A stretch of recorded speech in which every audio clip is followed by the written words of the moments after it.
Olá, eu sou o Gabriel Spitil e hoje, com toda a minha pretensão e humildade, eu vou dar todas as dicas que eu sei como consultor de tecnologia de como você deve comprar algo na internet ou fisicamente. Primeira coisa que você tem que entender é que todas as empresas precisam ter uma equação de mercado. E a maioria das empresas, elas seguem a seguinte equação de mercado. Elas têm um produto de entrada, onde ela vai dedicar aquele produto para pessoas que estão entrando naquele mercado naquele momento, ou que querem começar a estudar aquilo, ou tem pouco poder aquisitivo de forma geral. E geralmente esses produtos de entrada são usadas tecnologias que não são mais novas do mercado e nem são também as que estão começando no mercado, vamos dizer assim. Então não é só nova numa tecnologia que está sendo de ponta, mas também é o primeiro equipamento com aquela tecnologia, que às vezes a tecnologia já existe no mercado, mas está pouco sendo utilizada naquele equipamento. Um exemplo disso é, por exemplo, o touchscreen. O touchscreen, quando chegou no iPhone, já existia no mercado há muito tempo. Então não era uma tecnologia muito nova. Obviamente, o que inovou foi o multitouch da Apple e a usabilidade, a fluidez naquela época, né? Os mais novos com certeza não vão entender isso, mas hoje, quando você usa um telefone aí de R$600 com touch, saiba que o primeiro deles, o iPhone lá atrás, era muito caro para a época. Primeira coisa que você tem que entender é que existem os aparelhos de entrada, existem os aparelhos medianos e existem os aparelhos com alta tecnologia, que mais ou menos tem duas categorias, porque eles, além de ser alta tecnologia, existem alguns produtos que tentam ter alguma exclusividade. Então, por exemplo, acho que em Dubai existem aparelhos que eles cravejam lá com diamantes e ouro. Então tem uma questão de designer. Muitas vezes a Sony, eles não lançam só aparelhos que são de alta tecnologia, mas eles lançam uma marca de luxo, ou uma marca com uma diferenciação de design, alguma coisa desse tipo. Então a primeira coisa que você tem que entender para comprar um equipamento é isso, que basicamente toda empresa precisa de uma equação financeira para que aquele negócio seja rentável, e que hoje as empresas fazem um produto de entrada, um produto de média ali, que vai tentar incorporar 80% do mercado, e um produto de alta qualidade ou de ponta. E aí tem muito subproduto nesse ponto, tá? Tem tanto aqueles que estão testando uma nova tecnologia e se lançam no mercado, ou seja, pode parecer um bom equipamento, mas na verdade você está pagando pela tecnologia que nem sempre o mercado adere. Vamos dizer, por exemplo, hoje há uma tendência dos usáveis, dos vestíveis. E aí teve o óculos do Google, que é caríssimo, foi caríssimo. Hoje em dia eu acho que não vende mais, só se vendeu para desenvolvedor. E é o preço que você pagou pela tecnologia, que na verdade você acabou não usando. Falando desses produtos, eu vou dar alguns exemplos, tá bom? Hoje, a Intel, por exemplo, ela tem uma linha de produtos do processador Intel, que é o Core i3, o Core i5 e o Core i7. E tem um Celeron também e tem um Core i9. Então, o Celeron e o Core i3 são exemplos de produtos ali de entrada. O Celeron mais baratinho, tem todas as tecnologias mais antigas da Intel e também uma frequência menor, ele vai ter um desempenho menor, o que obviamente vai consumir menos energia e também vai consumir menos arrefecimento, que você precisa resfriar aquele processador. Então você tem ali o Celeron e o Core i3, que vai atender quem está entrando no mercado ou quem precisa de pouco processamento. Por exemplo, num caixa de supermercado, que vai rodar ali um software bem construído para aquilo ali, ou uma pessoa que trabalha num escritório que precisa só digitar o Word e acessar a internet, talvez um Core i3 ou até mesmo um Celeron vá dar conta. E aí tem um Core i5 que tem tudo que o Core i3 tem, mas vai entregar muito mais desempenho. Então aquela pessoa que trabalha lá no escritório, mas abre, sei lá, 20, 30, 40 telas do Chrome e precisa de mais memória, aí é questão de memória, mas vai adicionar mais memória, vai precisar de mais processamento no geral, porque vai assistir um vídeo, vai escutar uma música, o Core i5 vai atender melhor e o Core i7 vai entregar muito mais desempenho e um desempenho mínimo para que jogos possam rodar e programas de edição de vídeo ou programas de jogos, né? Obviamente com Core i5 e talvez com Core i3 você vai conseguir. Mas eu estou dando um exemplo do que a Intel fez para entregar ao mercado nesse nível. E recentemente a Intel lançou o Core i9, que é para o alto desempenho, tentando, eu acredito, pegar o mercado competitivo de jogos e também as pessoas que precisam de alto processamento, talvez aí cientista de dados e outras coisas. Apesar que alguns cientistas de dados, se eu não me engano, trabalham com processamento de vídeo. Posso estar falando besteira agora, mas enfim. Vocês entenderam. A mesma coisa, olha, veja você, funciona com vinho. E eu posso falar de vinho porque eu também fiz um curso de vinho.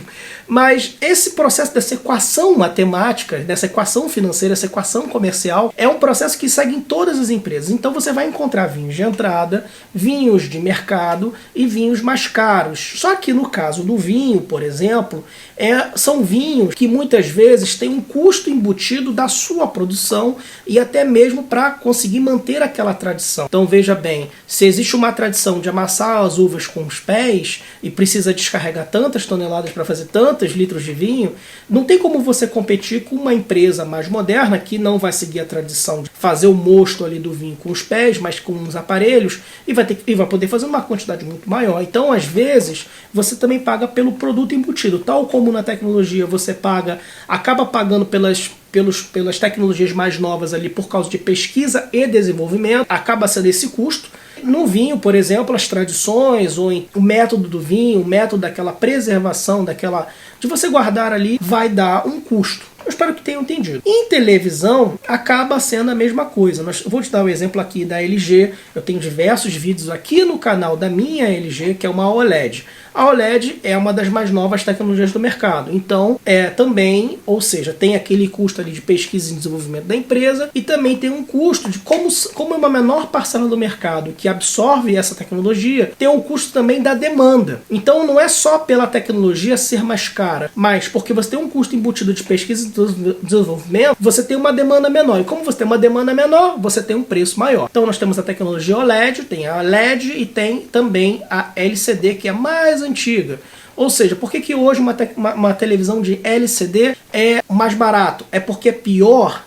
Não, não é porque é pior. Obviamente a LED, a QLED e a OLED acabam ganhando em muitos quesitos, mas é principalmente porque ela já é uma tecnologia que sua pesquisa está paga, tá? Vamos dizer assim. E hoje, de repente, até nas patentes. Devo lembrar, por exemplo, que o iPhone, eu acho que tem mais de 300 patentes, então tem um custo ali que depois vai se diluindo e diluindo. Hoje você tem touch na telinha do relógio e por aí vai diluindo. Então, gente, essas são as dicas. Agora, como eu devo comprar? É você identificar quem você é e como aquela empresa trabalha, somado principalmente a uma imaginação que você vai ter daqui a 2 anos e o suporte. Vou dar um exemplo. Hoje, se eu for um usuário de um escritório que eu vou pedir para, sei lá, um jornalista, e ele vai precisar navegar na internet, eu poderia comprar um Core i3 para ele. Hoje, mesmo com o Core i3 mais novo, de 9ª geração, agora em 2020, eu recomendaria comprar um Core i5, porque eu tenho que imaginar que aquela máquina ela não vai ficar funcional para aquela empresa em 1 ano. Eu não quero que essa empresa tenha um custo daqui a 1 ano. Eu quero que essa empresa pense em trocar aquela máquina, que o desempenho daquela máquina dure 2, 3, 4 anos. De preferência 4 anos. Eu vou recomendar um Core i5, de preferência com 8 GB de memória. Eu poderia recomendar um Core i3 hoje, 2020, com 4 GB de memória. Mas eu preciso entender que, além do custo de renovação desse equipamento para esse jornalista, eu tenho um custo de produtividade. Se eu entregar um Core i5 com 8 GB de memória, eu sei que o computador vai estar 100% produtivo para o que ele faz hoje e para o que ele vai fazer daqui a 2, 3 anos, imaginando mais ou menos a evolução do custo de processamento de uso de web do mercado. Então eu identifiquei a necessidade daquele cliente, eu imaginei como é daqui a 2 anos com aquele cliente, eu imaginei o custo de como vai ser e pronto, dei a minha sugestão, conhecendo já, obviamente eu estou conhecendo o que eu conheço da Intel, então estou apresentando uma solução do que eu conheço da Intel. Particularmente, eu não acompanho a AMD, que é a principal concorrente da Intel, então eu não posso recomendar algo que eu não conheço. Eu digo mesmo para você. Partindo para celulares, a coisa é um pouco mais complicada, tá? A Apple tenta segurar um pouco esse modelo, onde você tem telefones ali topos de linha, que são os flagships, eu acho que esse é o termo do mercado, que são os telefones que vão apresentar as últimas tecnologias, inclusive o iPhone 11 Pro, que é o único que tem a versão grandona, tem lá a sua versão com OLED já na sua tela.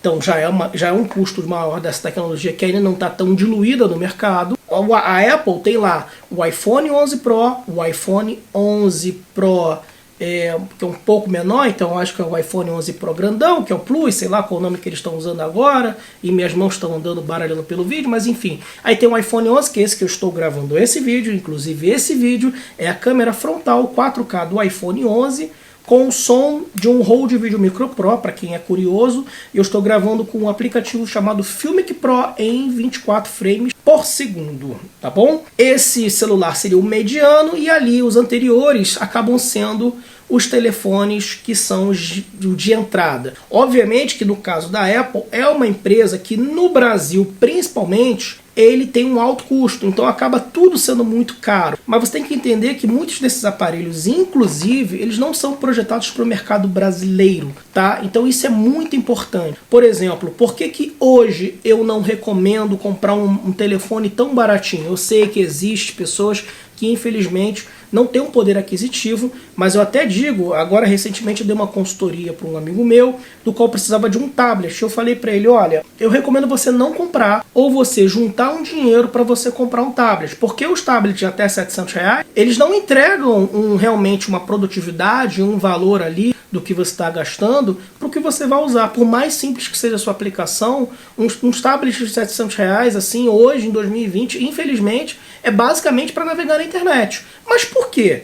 Porque esses tablets não foram projetados para o mercado brasileiro, então não estão sendo considerados o dólar nem o meu poder aquisitivo, ou o poder aquisitivo do consumidor brasileiro. Se você for ver, se você for pensar, um tablet de R$700 é um tablet de, sei lá, eu lembro, $150, o mais caro, $130. Ou seja, imagina que eu estou na minha casa, num país onde eu ganho em dólar, onde eu esteja num país que seja dólar, né? Porque tem a Argentina que tem dólar, mas não é, enfim, vocês entenderam. E eu ganho $100, eu vou ganhar muito mais rápido que no Brasil. Então aquele tablet, aquele valor que vai ter uma demanda pequena ali, ele vai atender aquele mercado, porque $100 lá é muito barato, é muito pouco, né? Vamos dizer, entre aspas. Então eu posso me dar o luxo de gastar $100 num tablet que vai fazer algo específico. Por exemplo, eu poderia ter um tablet na minha cozinha só para ler receitas e guardasse ali na minha cozinha.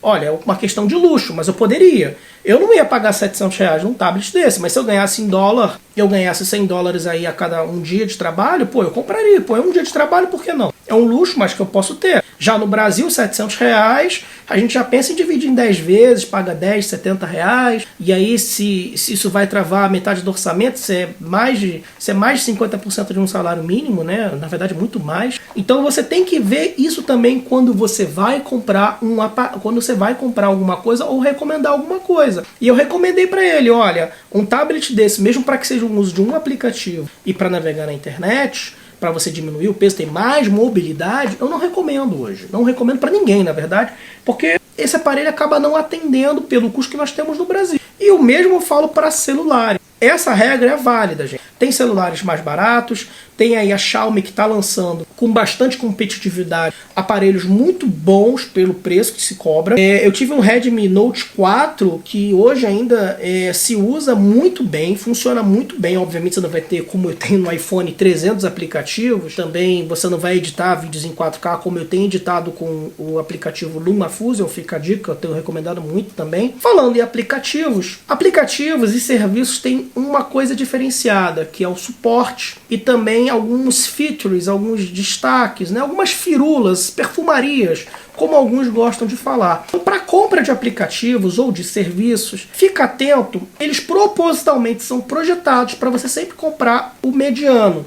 O marketing na internet, ele funciona para você comprar o mediano. E o que diferencia geralmente para um produto mais caro é um produto agregado, e aquele preço vai estar agregado ali, ou é um suporte mais premium. Quando você for comprar um um serviço na internet, pense nisso, vê se você realmente vai usar aquele suporte. Às vezes a gente paga muito pelo suporte que a gente não usa, e se aquele suporte vai atender aquela demanda, também pelo produto agregado. Existem alguns cursos online, que eu não vou dizer quais são, que prometem, eles realmente entregam um curso de inglês. Óbvio, que legal, mas e aí? Estou fazendo um curso de marketing, mas se eu não for fazer o curso de inglês, por que eu vou pagar mais pelo curso que eu quero fazer de marketing ou os outros sei lá quantos cursos? Prestem atenção, se você não for usar o produto agregado, não compre. Voltando a aparelhos, e vale para celulares e vale para também qualquer aparelho de tecnologia, Suporte no Brasil. Vocês têm que ver se a marca vai dar um real suporte no Brasil. Existem muitos aparelhos que vendem no Brasil, mas não tem um bom suporte no Brasil, infelizmente. Eu vou recomendar duas marcas aqui que dão um suporte legal no Brasil. É a Apple e a Dell. É por isso, inclusive, que a Dell tem muito destaque no Brasil, porque ela foi a primeira a dar suporte em casa, a dar vários tipos de suporte que outras marcas chegaram depois. E eu não, infelizmente, eu trabalho há tanto tempo com a Dell e com a Apple que eu não posso dizer de outras marcas. Se você tiver um conhecimento aí das marcas, LG, Samsung, Asus, inclusive isso aqui é um Lenovo. A Lenovo está se destacando no Brasil, mas eu não estudei ainda a fundo de como está o suporte. De um técnico vir na sua casa se você precisar. E o suporte também é remoto. Por exemplo, na Dell e outros aparelhos também, você faz ali uma logística reversa, onde você leva o aparelho para o correio da sua cidade, mais próximo de você. Esse aparelho acaba indo para São Paulo muitas vezes, eles consertam e mandam de volta. Só que aí você tem que imaginar isso também. Será que eu vou ter a estrutura para aguentar uma logística de ficar 30 dias sem meu aparelho? Por exemplo, eu acho que ainda existem leis que ajudam com relação a celulares. Mas se você tem um celular, é bom que você tenha um reserva também. Tudo isso você tem que levar em consideração. Então essas são as dicas que eu dou a vocês. Prestem atenção que tipo de consumidor você é. Prestem atenção nos serviços que vocês não vão usar, porque tudo isso é custo. Prestem atenção também se há realmente a necessidade de seguro. Inclusive, se você quiser trabalhar como consultor de tecnologia, você sempre tem que estar lendo, você sempre tem que estar atualizado. É importante que você esteja acompanhando as ações da empresa. Por exemplo, você pode ir para uma tecnologia e a empresa desistir da tecnologia. Tenho muito receio por a LG, por exemplo, desiste da OLED, né? Mas vai que ela desista da OLED e é a tecnologia daqui a um tempo, né? Vai ficar cara para trocar. A melhor dica de tudo isso que eu falei nesse vídeo enorme é: pensem no suporte, pensem no depois, não pensem no agora. Planeje esses pequenos detalhes, que são esses detalhes que fazem a diferença. Eu sou o Gabriel Subtil, obrigado.